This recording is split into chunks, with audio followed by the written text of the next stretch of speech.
প্রকৃতির এক অদ্ভুত নিয়ম, যা কিছু সুন্দর তা ঝড়ের পরেই ধরা দেয়। গতকাল আচমকা ঝড়ে আমাদের গ্রামের বাড়ির বছরের সেরা পাকা নারকেলগুলো গাছ থেকে ঝরে পড়েছে। একটা কথা না বললেই নয়, আমার সর্দি লাগার জন্য ভয়েসটা অতটা ক্লিয়ার করে দিতে পারিনি, এই জন্য আমি আন্তরিক দুঃখ প্রকাশ করছি। প্রকৃতির এক দারুণ উপহার। গতকাল ঝড় ও বাতাসে আমাদের গ্রামের বাড়ির গাছ থেকে একদম পেকে যাওয়া এক ঝাঁক টাটকা নারকেল মাটিতে পড়েছে। সম্পূর্ণ কেমিক্যাল মুক্ত, পুষ্ট এবং মিষ্টি জলে ভরপুর এই নারকেলগুলো এখন আপনাদের জন্য প্রস্তুত। আমাদের নারকেলের বিশেষত্ব হচ্ছে শতভাগ প্রাকৃতিক, কোনো কৃত্রিম উপায়ে পাকানো নয়, গাছেই সম্পূর্ণ পেকেছে। ঘন ও মিষ্টি নারকেল পিঠা, নাড়ু, পায়েস কিংবা খাঁটি নারকেল তেল তৈরির জন্য একদম সেরা। তাজা ও পুষ্ট, ঝরে পড়ার পরই যত্নে কুড়িয়ে নেওয়া হয়েছে। খাঁটি স্বাদের এই পাকা নারকেল ঘরে বসেই সংগ্রহ করতে আজই আমাদের মেসেজ করুন অথবা কল করুন।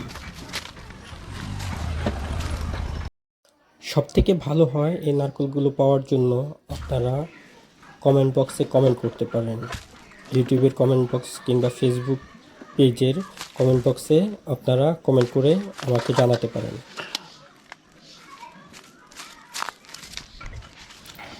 গাছে পাকা এই নারকেলগুলো যেমন পুষ্ট, তেমনই মিষ্টি পানিতে ভরপুর।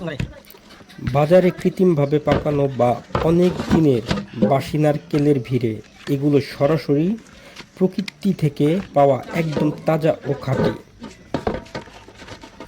ভালো থাকে।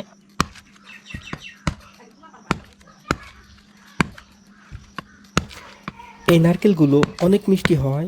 বিকেলের নাস্তায় পুলি, পাটিসাপটা, পিঠা বানাতে কিংবা ঘরে বসে 100% খাঁটি নারকেল তেল তৈরি করতে এই পাকা নারকেলের কোনোই বিকল্প নেই।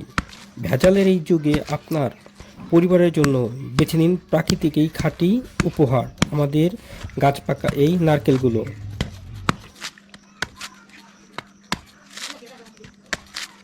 নারকেলগুলোর ভেতরটা কেমন সেগুলো দেখানোর জন্য আমি অনেক কষ্ট করে নারকেলগুলো নিজ হাতে কেটে আপনাদের দেখাচ্ছি। আমি নিজ হাতে দা দিয়ে নারকেলটা কেটে আপনাদের এটার যে খুলি বলে যে মূল অংশটা, সেটা আমি কেটে বের করছি, করে আপনাদের দেখাচ্ছি যে এটার সাইজ কতটা বড়। আর এগুলার ভেতরে এখনও মিষ্টি পানিতে পরিপূর্ণ। যেহেতু গাছ পাকা নারকেল, সেহেতু এগুলোর ভেতরের পানিগুলোও এখনও নষ্ট হয়নি। আর এটা ফাইনালি আমি নারকেলের মূল অংশটি বের করতে সক্ষম হয়েছি।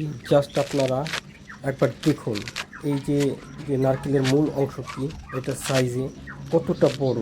আর এটা আপনারা দেখলেই বুঝতে পারবেন। জাস্ট একবার দেখুন যে সাইজে কতটা বড়।